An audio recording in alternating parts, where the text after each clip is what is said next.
Sometimes the woman will use the child or the child support or even seeing the child as a weapon against the man that she's no longer in this relationship with. Because I'm gay. And the objective of my wife and her family is to completely remove me from my children's lives. Approximately 13 states in this nation that require mothers to give an accounting upon the request of a father for how the money is being utilized. And in those states, the benefit there is that a father gets a chance to really see that the money that he's taking out of his paycheck every week and that he's working so hard to give to the mother is actually going to the right purpose for the benefit of the child. I feel like if you working and they taking your money at the same time, why would they want to arrest you to make you lose your job, make you lose your house or your apartment? Then you have to start all over again, and they still want you to pay the money when you get out, and they'll give you 90 to 120 days to do in jail. I know in New York, judges are fighting for an increase. They're hiring attorneys to fight an increase in their salary.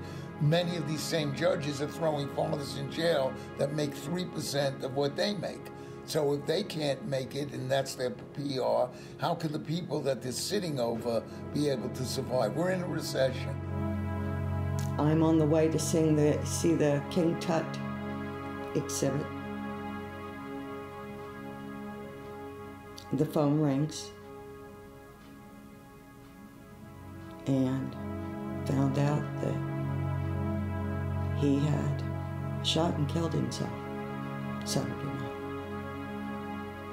This work release program they're trying to send me to it costs $600 a month to stay there. None of that money accounts for anything concerning my child support. So basically, I'm stuck in a situation where I have to pay rent to be incarcerated, and then I have to go out and work and return myself every evening. That's what I'm facing. So it become an income-producing situation for the state. Make money off of the person that you jailed. Make money for, quote, quote, you thinking you're saying you're reforming them to help them be more responsible.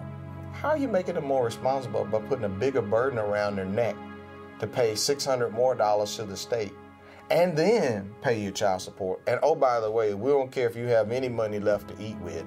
Oh, you need money to buy a model car? Because we took your license. We took your license, so now you got to ride public transport. Oh, but you don't have any money left after we took our cut for letting you stay in our halfway house that we told you don't have any decision about. And then we are not going to wait for you to give your money out of the check. We're going to take it out of the check. In spite of the laws that says we can't take more than 50% out, well, once you get into the arrearage situation, well, they can take about 70% of the money. But the fact that you might need medication to live on, a good meal, you know, what sense does it make for an adult to only be able to afford a Happy Meal to eat, to go to work? For her to deny me access to my son so that we could sit down and talk is the worst feeling in the world. You know, it seemed like the system is enabling dysfunctional families rather than to restore them, you know, with these impositions that's unreasonable. Again, with sociological studies, reams and reams and reams of studies that are showing that the mom thing alone is just not working. There's an exception to every rule, exceptions to every rule, but by and large, it's the kids without dads that are responsible for all those social ills.